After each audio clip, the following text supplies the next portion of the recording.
और ईरान ने parse petrochemical plant पर हुए हमले का बदला लेना अब शुरू कर दिया है। खाड़ी देशों के तेल भंडार, गैस और पावर प्लांट पर ईरान ड्रोन हमले कर रहा है। वहीं इजराइल पर ईरान ने 500 किलो के वॉरहेड वाली मिसाइलों की बौछार कर दी है। ईरान के कहने पर अब यमन का मोर्चा खुल चुका है। देखिए,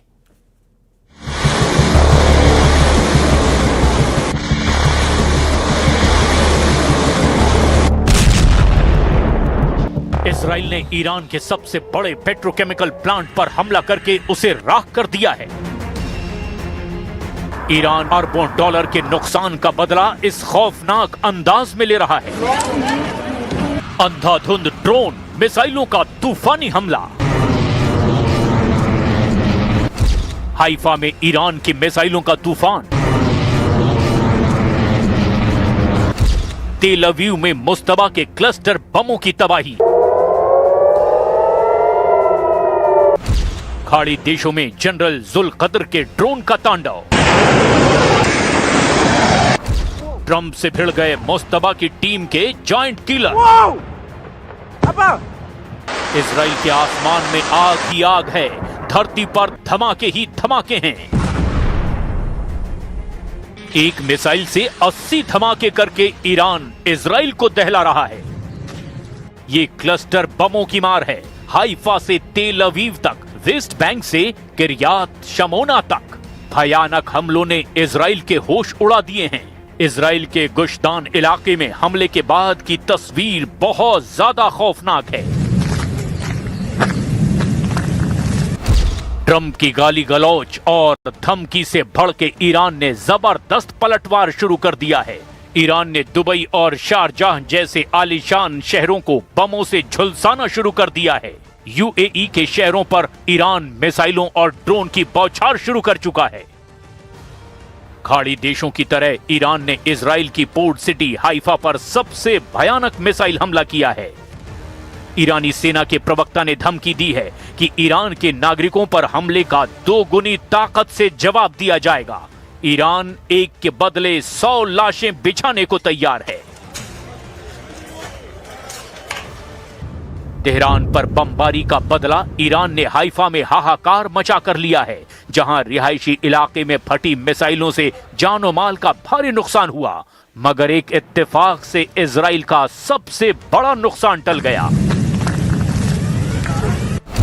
हाइफा सिटी में मिसाइल हमलों के बाद जांच में मिलिट्री और पुलिस को ईरान की बैलिस्टिक मिसाइल का ऐसा वॉरहेड मिला जिसमें अंदाजन कई 100 किलोग्राम एक्सप्लोसिव मटेरियल था। मिसाइल के टारगेट से टक्कर के बाद ये वॉरहेड फटा ही नहीं, लेकिन टक्कर से निकली काइनेटिक एनर्जी की वजह से रेजिडेंशियल बिल्डिंग की कई मंजिलें गिर गई। अगर वो वॉरहेड फट जाता तो ब्लास्ट से हुए नुकसान से पूरी बिल्डिंग ही तबाह हो जाती और आसपास के घरों को भी नुकसान होता, ऐसा रेस्क्यू फोर्स ने अंदाजा लगाया है। जांच के मुताबिक ईरानी मिसाइल पर फायर किए गए इंटरसेप्टर चूक गए क्योंकि प्रोजेक्टाइल टूट गया और उसकी उम्मीद के मुताबिक ट्रेजेक्टरी बदल गई। गनीमत बस इतनी रही कि 100 किलो का वॉरहेड नहीं फटा, वरना इजराइल में कोहराम मच जाता। ये हाइफा सिटी की वही ब्लास्ट साइट है। यहाँ सिर्फ मिसाइल की टक्कर से बहुमंजिला इमारत ढह गई। अगर धमाका भी हो जाता तो पूरा इलाका ही खाक में मिल जाता।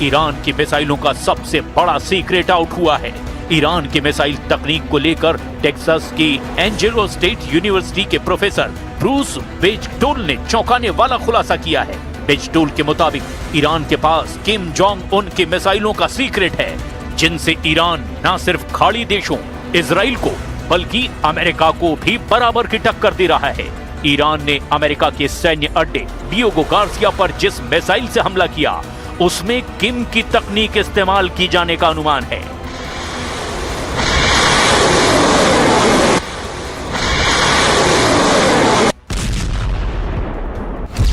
एक्सपर्ट्स के मुताबिक वो ईरान की मिसाइल मुसुदान थी। मुसुदान मिसाइल को उत्तर कोरिया ने बनाया है।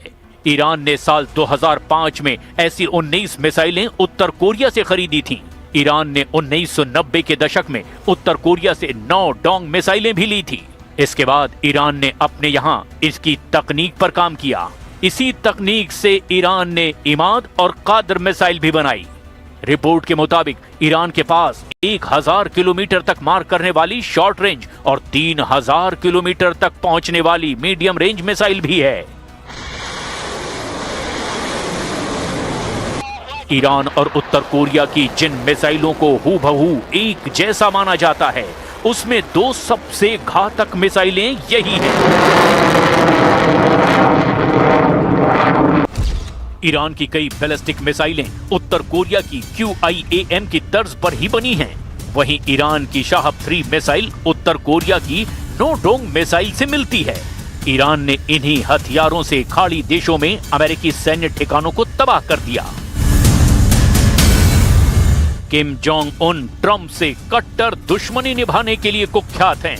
अमेरिका से दुश्मनी की एक वजह किम का पुतिन का सबसे भरोसेमंद दोस्त होना भी है।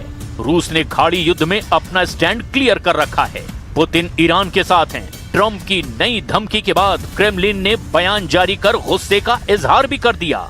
इस वक्त इसराइल के शहर हाइफा में हूं और हाइफा में लगातार जो है अटैक्स हो रहे हैं। ईरान की तरफ से लगातार बैलिस्टिक मिसाइल से इस शहर को अटैक किया जा रहा है और साथ ही हिजबुल्लाह की तरफ से भी लगातार मिसाइल्स दागे जा रहे हैं। और यहाँ पे आप देख सकते हैं, ये जो स्पॉट आप देख रहे हैं, यहाँ पे बड़े पैमाने पे रेस्क्यू ऑपरेशन चल रहा है, क्योंकि ईरान की तरफ से दागे गए मिसाइल की वजह से यहाँ पे 6 मंजिला इमारत बिल्कुल ढह गई। रूस ने बता दिया है कि वो ईरान को सैन्य मदद पहुंचा रहा है। उत्तर कोरिया उसी खेमे में रहता है जहां पुतिन होते हैं। चीन खुलकर ना सही, लेकिन ईरान की मदद कई तरीकों से कर रहा है। ईरान की प्रॉक्सी फोर्स ने भी अब युद्ध में खुलकर हमले शुरू कर दिए हैं। इजराइल फ्रंट पर ईरान को हिजबुल्लाह लड़ाकों का पूरा साथ मिल रहा है। हिजबुल्लाह फाइटर इजराइल पर अंधाधुंध ड्रोन बमों की बौछार कर रहे हैं। ईरान समर्थित लड़ाका फोर्स के टारगेट पर इजरायली सेना के अड्डे हैं। हूथी लड़ाकों ने भी इजराइल को उलझाने के लिए हमले और तेज कर दिए हैं। यानी इजराइल और अमेरिका मिलकर के जितनी ताकत से ईरान पर हमले कर रहे हैं, उससे कहीं ज्यादा जोर ईरान ने इजराइल और खाड़ी मुल्कों में तबाही के लिए लगा रखा है। ईरान ने साफ कर दिया कि वो ट्रंप की किसी भी धमकी को सीरियस नहीं ले रहा। ईरान के टूरिज्म मिनिस्टर ने यहां तक कहा कि ट्रंप को गाली गलौज बहुत भारी पड़ने वाली है। Той агрессии, которая была развязана против Ирана. География этого конфликта расширилась, и сейчас мы все констатируем те последствия, которые... और बुलेटिन में फिलहाल के लिए बस इतना ही। आप बने रहिए न्यूज़ 18 के साथ।